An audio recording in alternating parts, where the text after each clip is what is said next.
સંજયભાઈ, આપણે છે ને વેન્ટિલેટર ફિલ્મ વખતે અમદાવાદમાં મળ્યા હતા પ્રેસ કોન્ફરન્સમાં, અને મેં કચ્છ મિત્રમાં એક આર્ટિકલ પણ કર્યો હતો. તમને હું મૂકીશ, મને વિકાસે તમારો નંબર આપ્યા છે.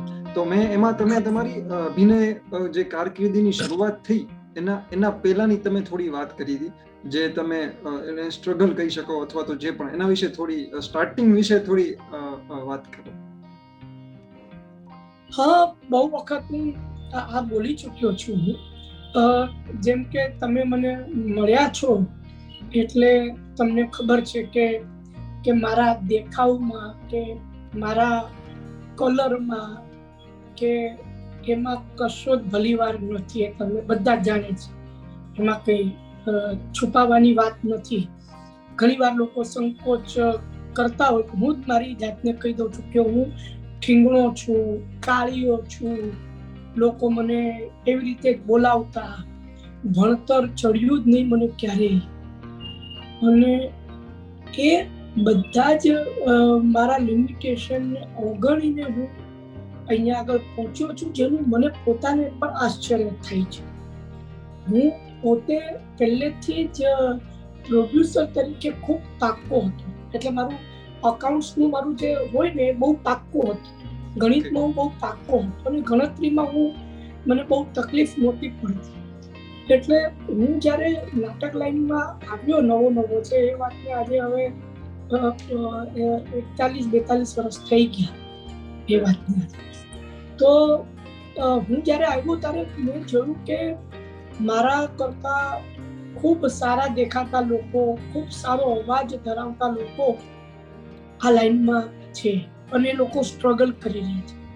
મને મારા અવાજનો પણ બહુ કોમ્પ્લેક્સ હતો, જે અવાજે મને ઓળખ આપે. હું ધારો કે આજે કોઈક ભીડવાળી માર્કેટમાં જતો હોઉં ને અને તો મને લોકો બહુ ઓળખે નહીં, પણ જેવું કંઈક બોલું ને તો તરત લોકોની મુંડી ફરી જાય કે આ તો સંજય ગોરડિયા છે. સો પહેલા મારો અવાજ, પછી મારો ચહેરો લોકો આઈડેન્ટિફાઈ કરે છે. એ અવાજનો પણ મને ખૂબ કોમ્પ્લેક્સ હતો. મને હંમેશા એવું લાગતું કે મારી પાસે નસીરુદ્દીન શાહ ને હુમપુર જેવો અવાજ નથી, એટલે હું એક્ટર ન બની શકું. તો એ ગ્રંથિ મનમાં ઘર કરી ગઈ.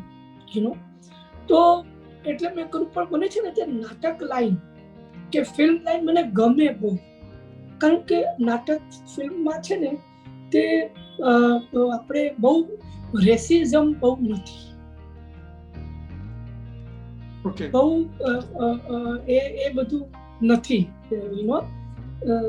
અને બીજું એ કે ત્યાં શેઠ અને નોકર જેવું પણ બહુ નથી. મેં પેલા દવાની દુકાનમાં નોકરી કરી, ત્યાં મેં જોયું કે શેઠ અને નોકર, શેઠનો મૂડ ખરાબ એટલે નોકરનો દિવસ ખરાબ.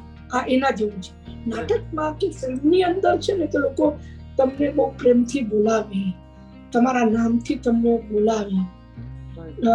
એવું નહીં કે એમના માટે અલગ ખાવાનું આવે, તમારા માટે અલગ ખાવાનું. એ જમાનામાં મને બહુ ભૂખ લાગતી.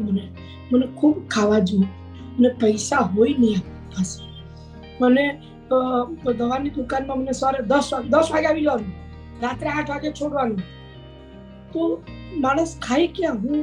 મારો અડધો પગાર તો મારો ચા નાસ્તો કરવામાં જતો હતો. એટલે આવું બધું એ લોકો ત્યાં વિચારે નહીં કે આ 10 વાગ્યાનું અહીંયા ગુડાણું છે, અત્યારે 3 વાગ્યા.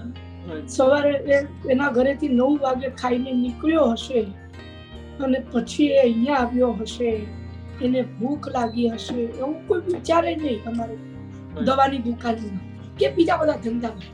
પણ નાટક લાઈનમાં એવું નથી. નાટક લાઈન છે, ફિલ્મ લાઈન છે, ત્યાં ખાવા પીવાની બાબતમાં તમારી સાથે બહુ ભેદભાવ થતો નથી કે એમાં બહુ આમ તમને પેલું કરતા નથી લોકો.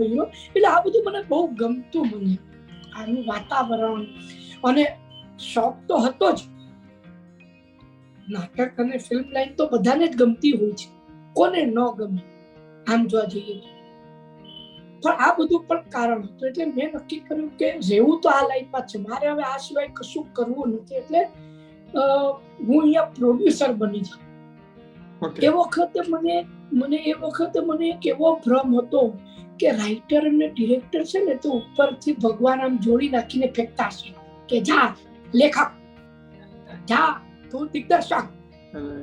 બહુ મોડે મને સમજાયું કે લેખક હોય કે દિગ્દર્શક હોય એ બધા આપણામાંના જ હોય. એક જણ મને બહુ સરસ કહ્યું જે હું મારા બધા જ પ્રેક્ષક મિત્રોને પણ કહેવા માંગુ છું કે તમારી પાસે પગ છે, તમે ચાલી શકો છો તો તમે નાચી શકો છો, તમે બોલી શકો છો તો તમે ગાઈ શકો છો, તમે વિચારી શકો છો તો તમે લખી શકો છો, અને જો તમે સપનાઓ જોઈ શકો છો તો તમે દિગ્દર્શન પણ કરી શકો છો.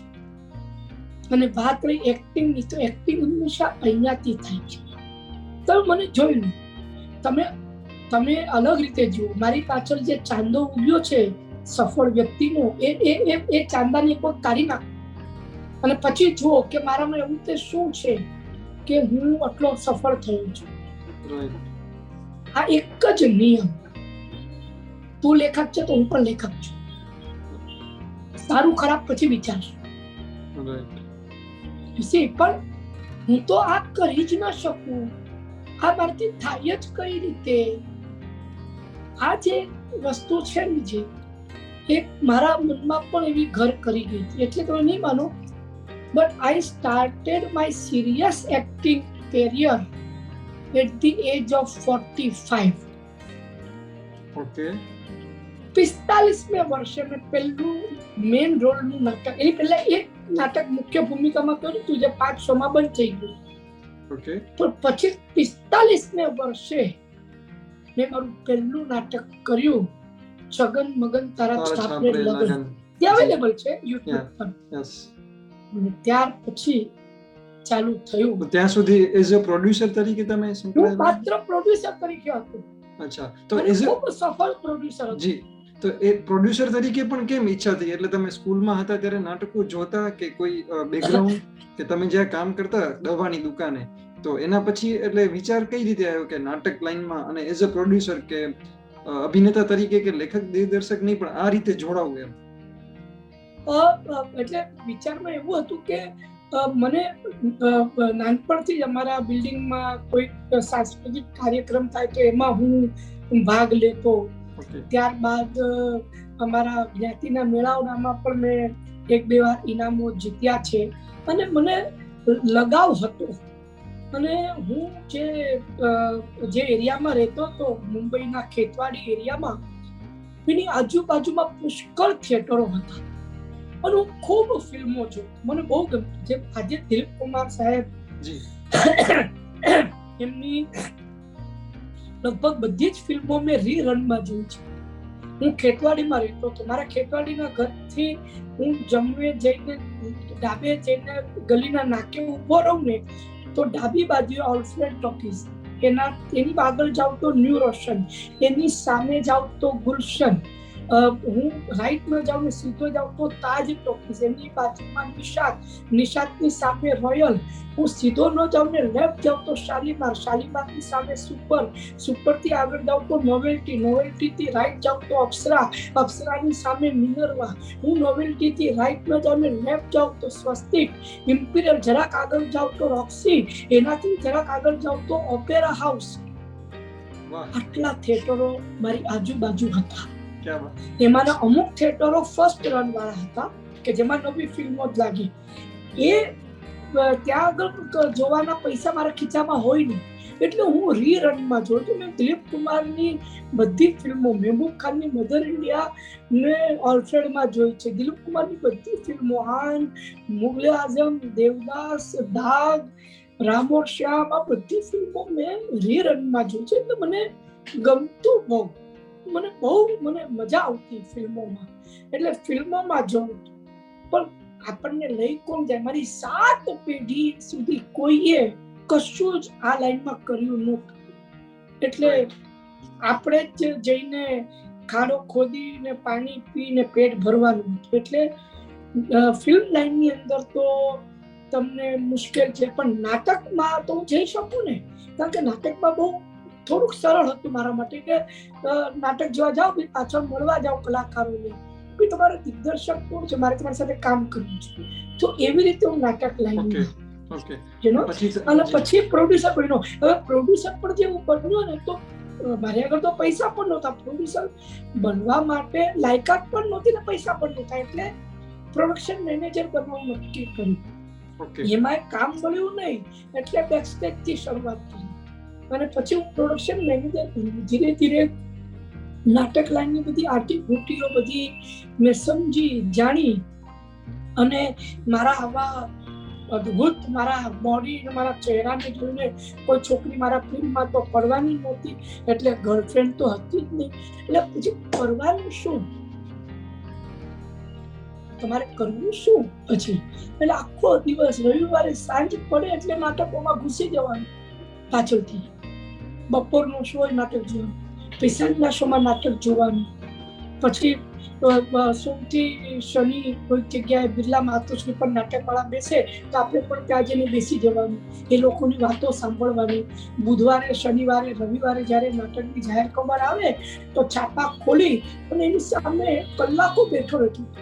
બધી એડવર્ટાઇઝમેન્ટ હું ધ્યાનથી જોતો હતો ને એના પરથી મને એ જાહેર ખબરના જે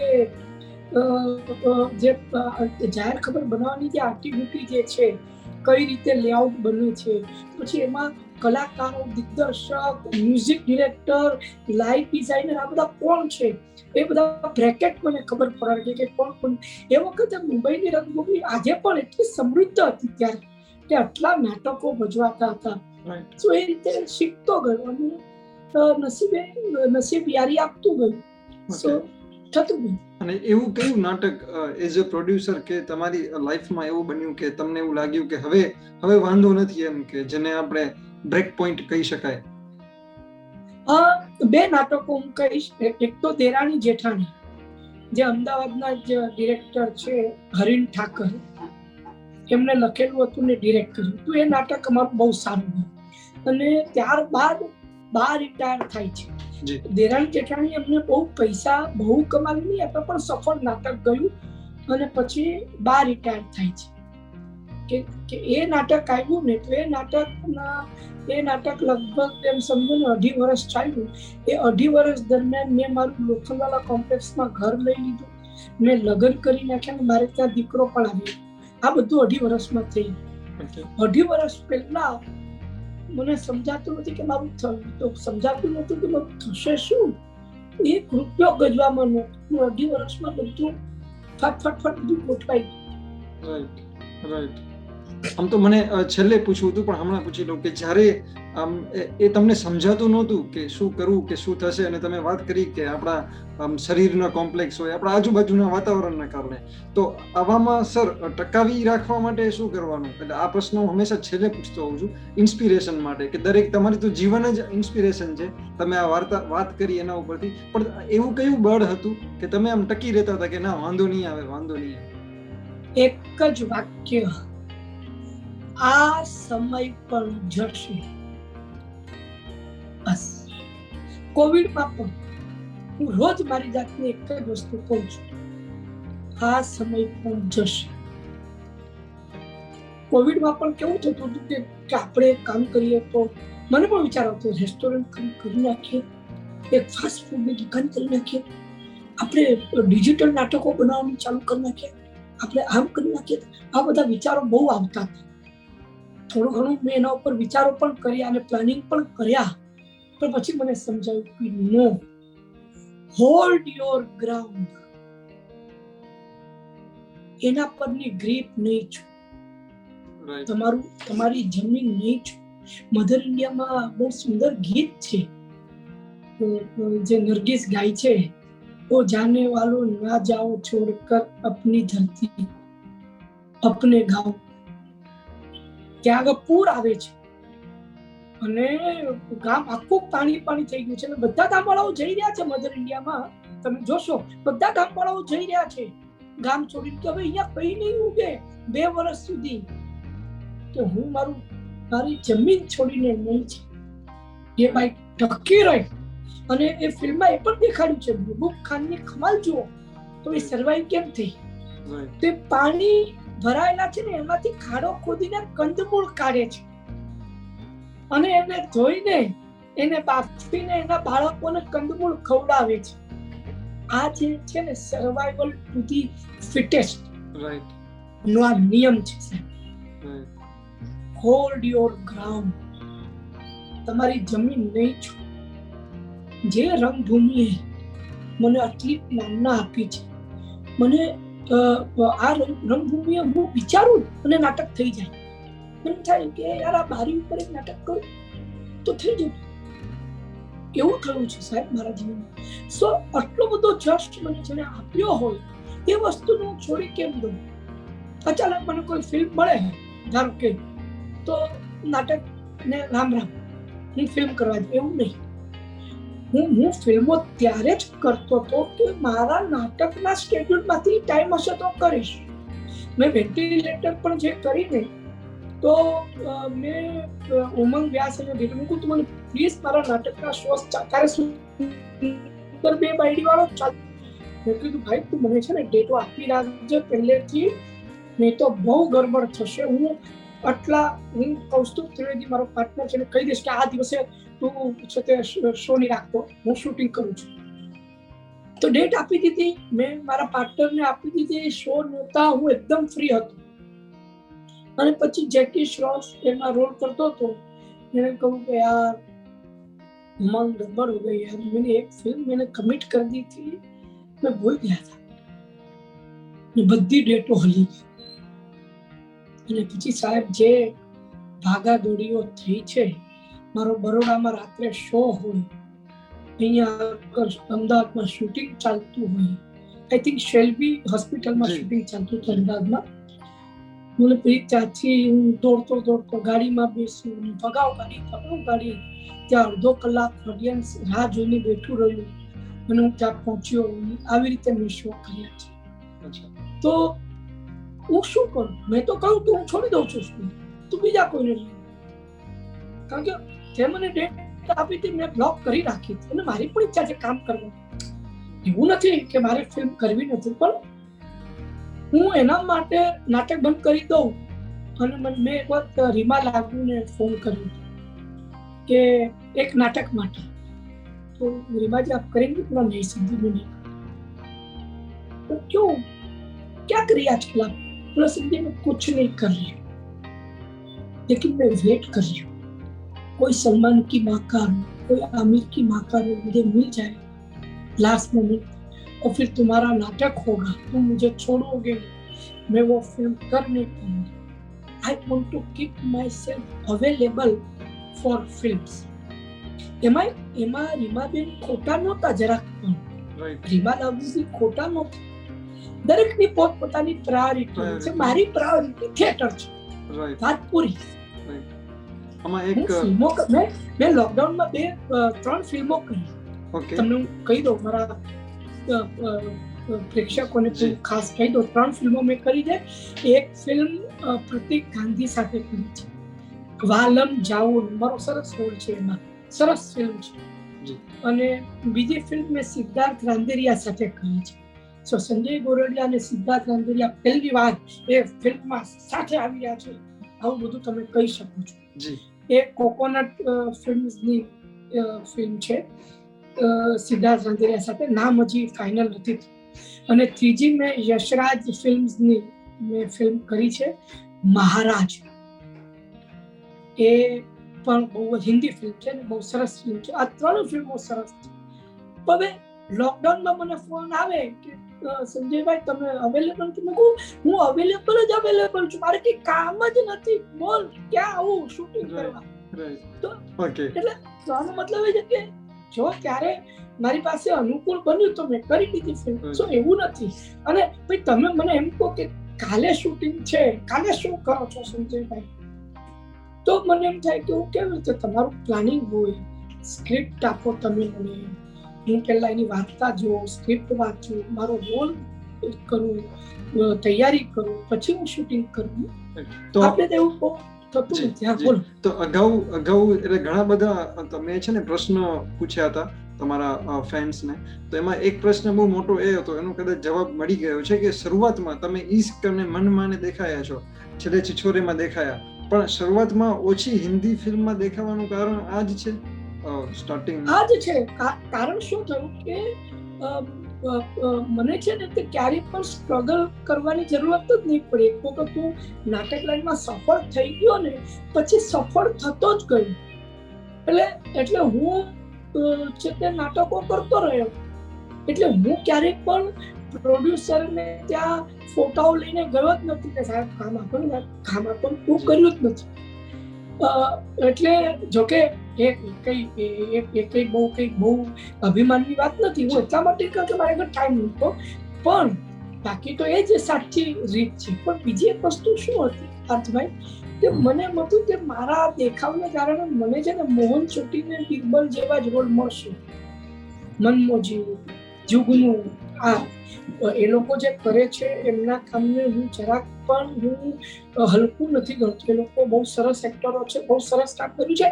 પણ હું એ પ્રકારના રોલ કે જ્યાં મારી ફીલ પ્રોડ્યુસર નક્કી કરે એવા રોલ મારા ઇન્ટેલેક્ટને માફક નથી. અને મેં પછી નાટકોમાં પુરવાર પણ કર્યું છે. મેં મેન લીડના નાટકો કર્યા. મને 700 પ્રેક્ષકોને તમે બેસાડીને હોલ્ડ કરી રાખો, એ લોકોને ખૂબ પેટ પકડીને હસાવવા, આ સહેલું કામ નથી. એટલે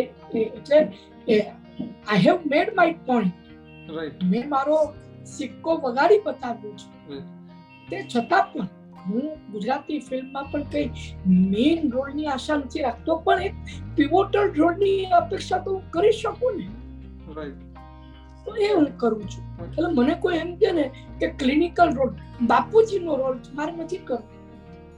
I don't want to do clinical Rolls. Doctor સાહેબ હોસ્પિટલ में आग लग गई, આવા રોલ મારે નથી કરવો. હું हिंदी फिल्म में मैंने ऑडिशन में होगा क्या रोल क्या है, तो एक ऐसा बाप है लड़की का, तो वो लड़की बोलती है तो मेरे को नहीं करना है, कॉमेडी सीन है तो बोल, मैं एक सीन भी कॉमेडी करूंगा, कोई प्रॉब्लम नहीं, you know, because that is my forte. અને એ મને ગમે છે અને મને ખબર છે કે એ હું કરીશ તો લોકોને ગમશે.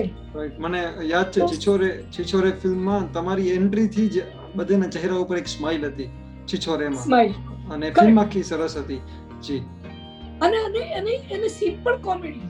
મને જ્યારે સંભળાયું ને કે ઇટ વોઝ અ સિટકોમ, કે એક વખત હું આવું છું અને કહું છું કે મારો દીકરો સાવ હાલો ભગતનો છે અને શું કરવું એનું, મારે આખો દી મમ્મી ના સાડલામાં છુપાયેલો હોય છે, હાલો શું કરવું. અને પછી જયારે સેકન્ડ ટાઈમ જાઉં છું ત્યારે જોઉં છું કે દારૂની બોટલો, સિગરેટ, પોર્નોગ્રાફિક મેગેઝિન, અને ત્યારે તો હું કઈ બહુ આમ ખુશ નથી થયો. બહાર આવીને મનમાં બહુ ખુશ થયો કે હાશ મારો દીકરો બની ગયો, મરદ બની ગયો, like that, you know? So it was a situational comedy.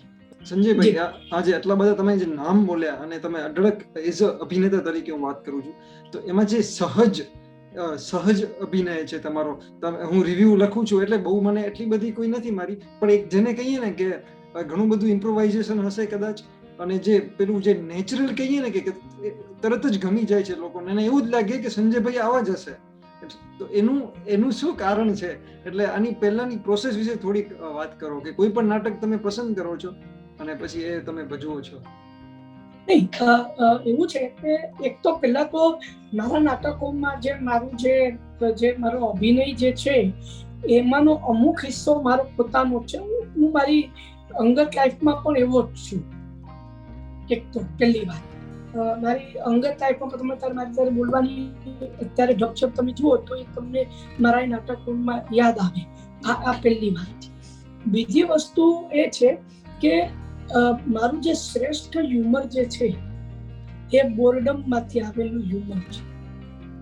અમે લોકો બધા, હું છે ને એકવાર બચ્ચન સાહેબની હોળી પાર્ટીમાં ગયો.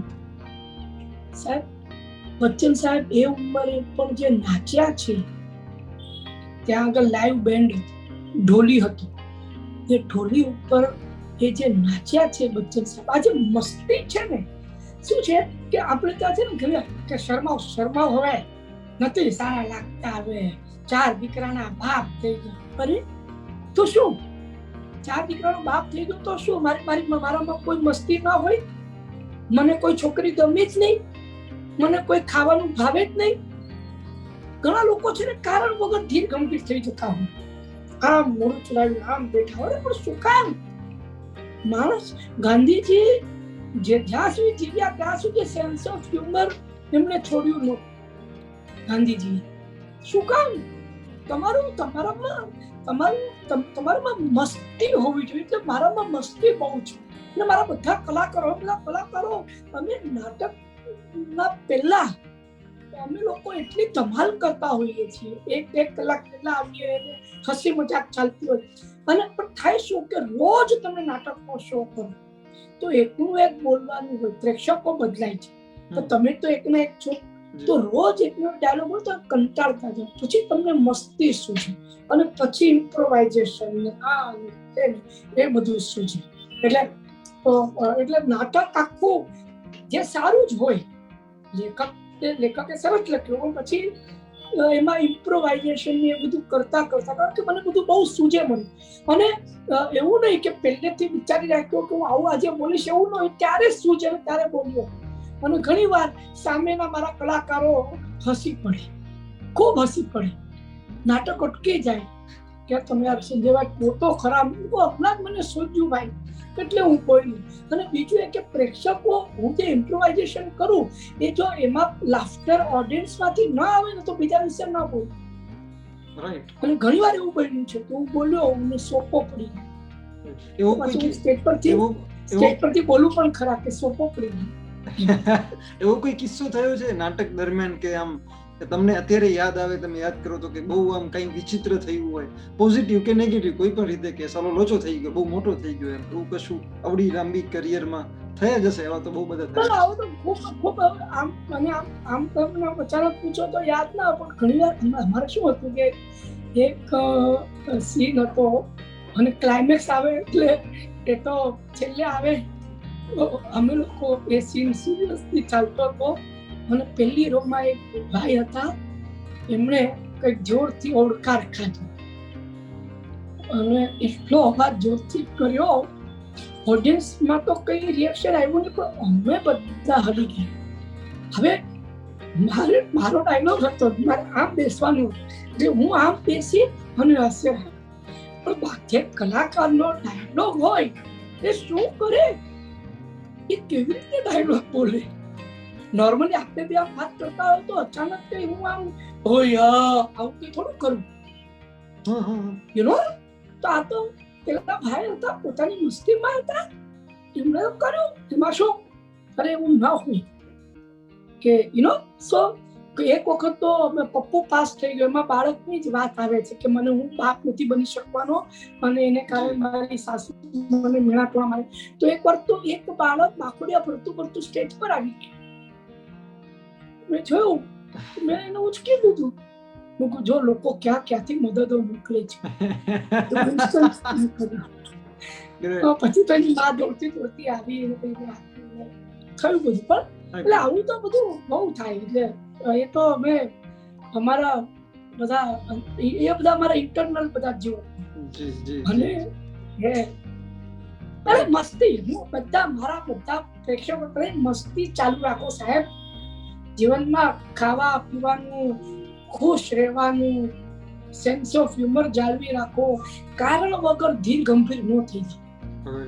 કે વેવાય આવ્યા છે, શીખ તો જરા, અરે પણ વેવાય આવ્યો છે તો શું થઈ ગયું? નાટક જોવા જાય ત્યારે હસતો નથી.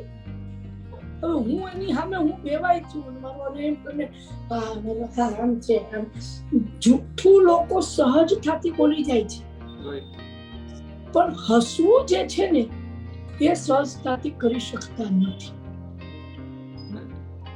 તકલીફ આપી આ થાય છે.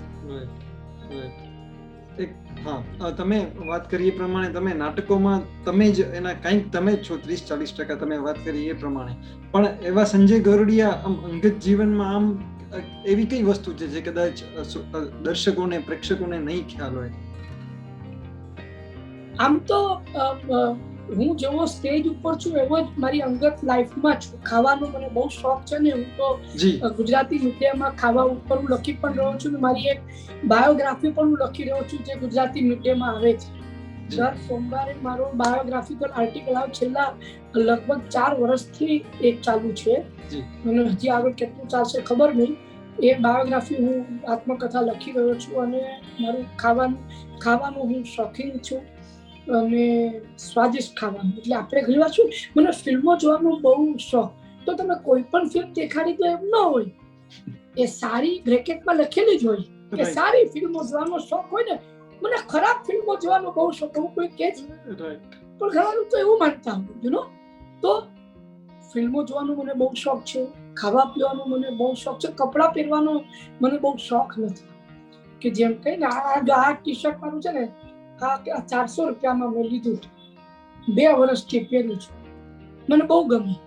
અને મને છે ને મારા જૂના કપડાઓ જટ ફેંકી દેવા ગમતા નથી. એમાં મારું એક કમ્ફર્ટ લેવલ છે એ કપડાઓમાં. પણ મને ખબર નથી કે મેં 700 રૂપિયાથી વધારેનું કોઈ ટી શર્ટ ખરીદ્યું હોય કે 500-600 થી વધારેનું કોઈ પેન્ટ મેં ખરીદ્યું. હંમેશા શાહબુદ્દીન રાઠોડ બહુ સરસ કહે છે કે જે મનોરંજન કે જે મજા જેટલી મોંઘી એટલી ઓછી.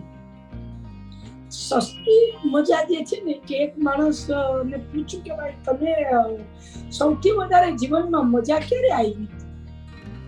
તો કે એક દી બન્યું એવું કે ઘરના બધા ગયા તા બહાર, હું હતો એકલો અને મને થઈ હતી ખંજુ. એટલે મેં તો બધા કપડાં કાઢીને મેં પંચિયું પહેરી લીધું અને પછી જે મેં મારી જાતને કાથીના ખાટલા હારે ઘસી છે, જે મજા આવી છે, આવી મજા હવે કોઈ માણસને વલુરવામાં પણ મજા આવે. એ કેવો રસિક માણસ હશે, વિચાર કરો તમે. હંમેશા સુખ છે ને એ સાપેક્ષ છે. પેટ ચોળીને સૂળ ઊભું કરો, દુખી થાવ, પછી એ સૂળ શાંત પડે એટલે સુખી થાવ. ખુશી જે છે ને, ખુશી એ સનાતન છે. એટલે હું કહું છું ખુશ રહો, એ સનાતન છે. સુખ જે છે એ સાપેક્ષ છે. એટલે સુખની પાછળ તો ભાગો જ નહીં, ખુશીની પાછળ ભાગો, ખુશ થાવ. જી, તમે આ જે હ્યુમરની વાત કરી શાહબુદ્દીન રાઠોડ સાહેબની, અને જે આપના નાટકોમાં હોય છે, તો એ વર્ષો પછી આજે એ હ્યુમરમાં આમ બદલાવ આવ્યો છે, એટલે કે કેટલો ફરક પડ્યો છે, એ ચાહે નાટકો હોય કે ફિલ્મો હોય? ના, કોઈ જો હ્યુમરમાં ક્યારેય ફરક નથી આવવાનો. આ તમે યાદ રાખજો. હ્યુમર આજે તમે વિચાર કરો, તમે તો પોતે આટલી ફિલ્મો જુઓ છો, મને તમે કહો છો સંજય ગોરડિયાના નાટકમાં જે મજા આવે છે, જે લાફ્ટરો આવે છે, કોઈ વેબ શો કે હું કોઈ બનાવી શક્યું છે?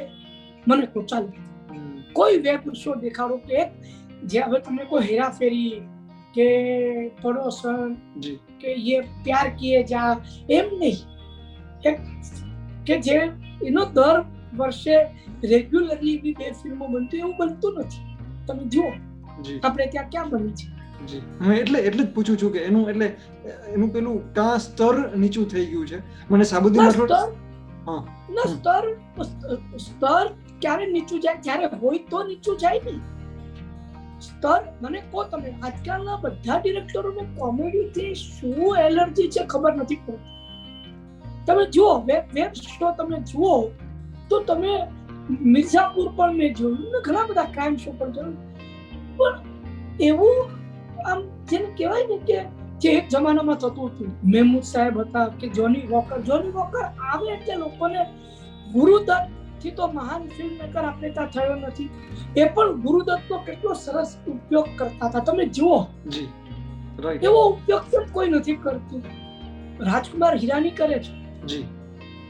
રાજકુમાર હિરાની બધી ફિલ્મમાં જો ભી કહો કોમેડી में કહો, આ નિયમ હોય છે. રાજકુમાર સંતોષી એ કરે છે. તમે જોજો, રાજકુમાર સંતોષીની ફિલ્મમાં એક કોમિકનું એલિમેન્ટ એ ડરતો નથી. ઘાયલ કે જેમાં પેલો વેર લેવા માટે જેલમાંથી ભાગી ગયો છે, સની દેઓલ અને પછી અમરીશ પુરીનો આસિસ્ટન્ટ બ્રહ્મચારી એ જે કોમેડી કરી છે એને शायद कोई डायरेक्टर विचार ही ना सके अरे नहीं मत करो यार तुम भी यार इतना सीरियस माहौल में कहाँ कॉमेडी अरे भाई एक तो छे दामिनी मां विजो खोटे ની કોમેડી તમે જુઓ Rajkumar Santoshi knows it a wholesale entertainment ની પહેલી જરૂરિયાત કોમેડી છે રાઈટ પણ આપણે ત્યાં નથી ડિરેક્ટરોને નથી એ સમજણ જ નથી કે કોમિક જે છે એ તમારે કઈ રીતે એને ગૂંથી લેવાનું આજકાલના જો કે ડિરેક્ટરોમાં તો ગીતો કઈ રીતે ગૂંથી લેવાનો એ પણ નથી આવડતું ઉલટાનું એ લોકોને તો એલર્જી છે કે યાર મને છે ને ત્યાં લિપ સિંક કરવા વાળાથી મને આમ અરે ભાઈ આખી હિન્દી ફિલ્મ ઇન્ડસ્ટ્રીનું લોકો કૌતુક કરે છે બાદ કે ઓલ હિન્દી ફિલ્મ્સ આર મ્યુઝિકલ્સ એવું લોકો બોલતા હોય છે હોલીવુડમાં અને હોલીવુડ તો આપણા માટે બહુ નાની બજાર છે ઇન્ડિયાની ફિલ્મો તમે સાઉથ ઇસ્ટ એશિયાના દેશોમાં તમે જુઓ તો લોકો ગાંડા છે લોકો પાગલ છે લોકો અરેબિક કન્ટ્રીમાં તમે જાઓ લોકો હિન્દી ફિલ્મો પાછળ ગાંડા છે એના ગીતો પાછળ એની કોમેડી પાછળ આ બધી વસ્તુ છે પણ એ નથી કરવું એ લોકોને ખબર નથી કે એક ગીત જે છે ને તમારા કેટલા સીન બચાવી આપે છે તમે સમજ્યા કે એટલે એ બહુ ઓછું મને જોવા મળે છે તમે ક્રિટિક્સ તો તમે મને કરેક્ટ કરી શકો છો નહીં મારો એટલે પ્રશ્ન જે હતો કે હા મને એ પણ આના ઉપરથી યાદ આવ્યો તમે જે સાબુદ્દીન રાઠોડ સાહેબની વાત કરી ને એટલે મને એ પ્રશ્ન યાદ આવ્યો અને તમે પૂરેપૂરા એક્ટિવ છો તમે તો હજી પણ એક્ટિવ છો પણ જે બીજી બાજુ જે થઈ રહ્યું છે ઘણું બધું આ વેબ સિરીઝની કારણે એમાં પણ આ જે ટીવીએફ એસ્પિરન્ટ્સ વાળા કે જે ટીવીએફ વાળા જે બનાવે છે અમુક જે હા એ બહુ સરસ હા એમનું સરસ બહુ સરસ હોય છે હા એમાં હું એટલે હું એક મેજોરિટી વાત કરું જી જીએફ ના બધા શો પણ થયું એવું છે કે એના જ હોય છે એના સિવાય નથી મેબી હા અને કોમેડી લખવી કે કોમેડી ભજવવી એ થોડુંક અઘરું છે એટલે જેને ફાવે એને ફાવે મારા માટે કોમેડી બહુ સહજ છે રાઈટ હું હંમેશા કહું છું કે જે સહજ છે એ જ સત્ય છે રાઈટ જે સહજ છે એ જ સારું છે બહુ કાળી મજૂરી કરીને તમારેથી એક્ટિંગ ન કરાય રાઈટ એક્ટિંગ જે છે ને એમાં તમે સહજ હોવા જોઈએ એ સહજતા હોવી જોઈએ હું તો આમ કરી નાખું છું તેંડુલકર જ્યારે ક્રિકેટ રમતો હતો એના માટે તો એ તો એન્જોય કરતો હતો ક્રિકેટ રાઈટ એવી રીતે હું તો એન્જોય કરું છું મારા શો હોય એટલે મારા માટે જાણે સ્વિમિંગ પુલમાં નાહવા બરાબર છે મારા માટે એમ્યુઝમેન્ટ છે તમે બેક ટુ બેક મને લાગે કે હું વોટર પાર્કમાં જઈ રહ્યો છું જી તમે બેક ટુ બેક નાટકો કરો તમે આ ફિલ્મની વાત કરી કે દિવસે ફિલ્મ હોય તમે તો તમે ક્યારે આમ થાકી જાવ કે આમ લાઈક આટલું બધું બહુ ત્રાસ થાય બહુ મને શો હોય ને ત્યારે મને બહુ કામ કરવું ન ગમે શો હોય ને ત્યારે મને થાય 2 કલાક હું બપોરે સુઈ જાઉં દરેક એક્ટર માટે જ્યારે બધા યાદ રાખો કે એક્ટિંગ તમે જ્યારે કરતા હો નાટકોમાં ખાસ કરીને તો કલાકારે બપોરની ઊંઘ કલાકાર માટે બહુ જરૂરી છે 2 કલાક સુઈ જાઓ અને પછી તમે ઉઠીને સાંજે શો કરવા જાઓ તમારો અવાજ કેવો આમ ખણીત હોય છે કારણ કે નાટકનો કલાકાર જે છે ને એ ચહેરાથી બહુ પછી પહોંચે છે પહેલા અવાજથી પહોંચે છે તો તમારો અવાજ ખણીત હોવો બહુ જરૂરી બને છે એટલે મને એમ થાય કે નાટક છે ને આજે તો પછી મારે કંઈ કામ નથી બપોરે સુઈ જઈશ ફર્સ્ટ ક્લાસ નાઈ ધોઈ ઘૂઘરા જેવો તૈયાર થઈ ને ફર્સ્ટ ક્લાસ આમ ફોડી નાખે એવો શો કરીશ અને સરસ શો જાય ને સાહેબ તો મજા પડી જાય અને સતત એ અવાજ જે છે તો એ અવાજને જાળવવા માટે શું કરવાનું જો સાતત્ય જો નિયમિત જે શો કરતા હોય નાટકોના એમના માટે તમારી પાચન શક્તિને તમારે સબળ બનાવવાની જરૂરત છે અથવા તો એવી જ વસ્તુ ખાવ જે તમને આસાનીથી પચી જાય અવાજ ખરાબ થવાનું મુખ્ય કારણ એસિડિટી છે. એસિડિટીનું મુખ્ય કારણ અપચો છે. જી એટલે તમારે તમે છે ને તે આપણે ખબર ઘણી વાર સવારે આપણે ઉઠીએ જ્યારે આપણે તો આપણે કરતા હોઈએ છીએ એ જે કફ જે છે ને એ કફ ને આપણે કહીએ બાકી એ એકચ્યુઅલી એસિડ છે જે રાત્રે તમે જમીને સૂઈ ગયા હો અને પછી એ જે એસિડિટી થઈ હોય તો આખું બધું અહીંયા ઉપર સુધી આવી જાય જી અને એ તમને બોલવામાં તકલીફ આપે. એટલે તમારે એવી વસ્તુ ખાવી જે આસાનીથી પચી જાય. એટલે તીખું ખાવાની મનાઈ કેમ કરે કે તીખું ખાવાથી એસિડિટી વધારે થાય. જી એટલે દરેક જણનો ખોરાક અલગ અલગ હોય છે. તમારી હોજરી અલગ છે, મારી હોજરી અલગ છે. તાસીર અલગ છે. એટલે હા, દરેક જણા પોતાની તાસીર મુજબનું ખાવાનું. Okay, know your body. તમે હું આ ખાઉં છું ને તો મને યાર એસિડિટી થઈ જાય, મારા નથી. તમે તો ફૂડી છો, સ્વાદિષ્ટના શોખીન છો. તમે કઈ રીતે બેલેન્સ કરો છો? નહીં, હું મારો પ્રયત્ન એવો ધારો કે મારે કોઈ વાનગી ચાખીને મારે એનો આસ્વાદ પહોંચાડવાનો હોય તો હું થોડુંક જ ખાઉં. મારે તો એનો આસ્વાદ પહોંચાડવાનો છે ને, એ પછી પેટ ભરીને તમારે થોડું ખાવાનું. એવું પણ તો થઈ શકે ને. રાઈટ. એટલે અને જરૂરી નથી કે દરેક સ્ટ્રીટ ફૂડ પચવામાં ભારે જોવું જરૂરી પણ નથી. રાઈટ. ઘણું તમે દિલ્હીની ચાટ આઈટમો ખાઓ તેમાં એ લોકો હિંગ ખાસ નાખે એની અંદર કે ये आपको बिल्कुल भारी नहीं पड़ेगा એવું કે એ લોકો. તમને દહીં નાખે આમ બધું નાખે પણ તમને ભારે ન પડે. રાઈટ. એ તમને આસાનીથી પચી જાય તો જ એની મજા છે. રાઈટ. ખોરાકમાં સાત્વિકતા સાથે સ્વાદ બહુ જ જરૂરી છે. ગરમ મસાલા નાખી દીધા, મરચા નાખ્યા, એનાથી એનો સ્વાદ આવે કદાચ, પણ પછી એ સાત્વિકતા મરી જાય તમારી. એ જે સાત્વિકતા હોય ને, એટલે આપણે કે ઘરે બનાવેલું છે યાર. કે ઘરે તમે આજકાલ ઘરે પણ બનાવે ને, મારી વાઈફ મને કે ઈનો સોડા મંગાવજો ને. પણ એમ કે આપણા ઘરમાં કોણ ઈનો પીએ છે? ના આપણે ઓલું નાખીને ચાઇનીઝમાં નાખો ત્યાં સુધી બરાબર, બાકી બીજા કશામાં નાખો નહીં તમે. કે સોડા જે છે એ ઈનો હોય કે કોઈ પણ નો હોય, પણ સોડા નો એટલે નો, એ વસ્તુ નથી. ઓકે. ગુજરાતી નાટ્ય જગતમાં તમને કયા અભિનેતા જોવા ગમે છે?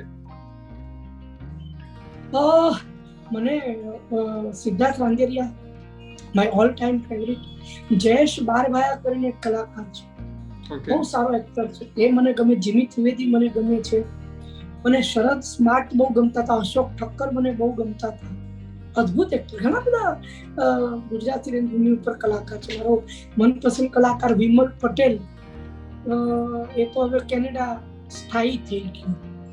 બાકી મેં એને એક વાત કહ્યું કે મહેસાણામાં અમે બૈરાઓનો બાહુબલીનો શો કરવા ગયા તો મોટું 20x20 ફૂટનું મોટું બેનર લાગ્યું હતું ત્યાં આગળ.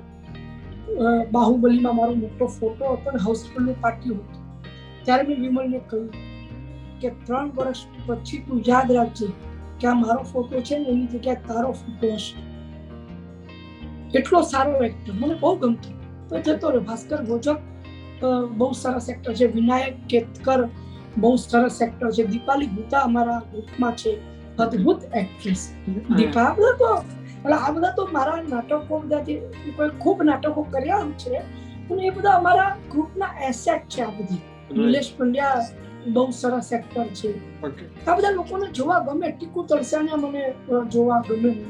દિલીપ જોશી એક્ટર તરીકે બહુ સરસ. થિયેટરમાં તો ઓફકોર્સ એટલે તારક મહેતા કા ઉલ્ટા ચશ્મામાં તો એ કરે છે સરસ જ છે. પણ આ બધા ઘણા કલાકાર છે.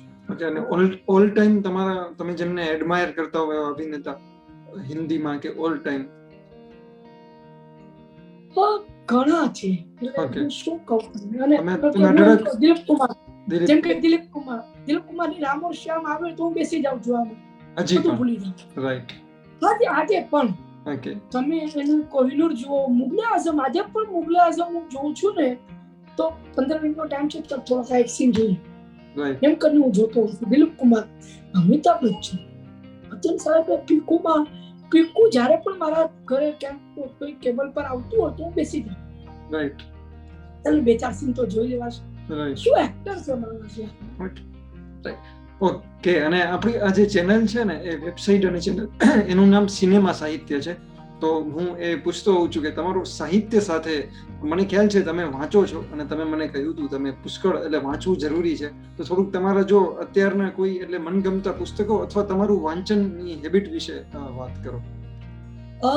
એવું છે કે આ સવાલ પહેલો જ પૂછાવો જોઈતો હતો, ચલો છેલ્લો પૂછાઈ રહ્યો છે.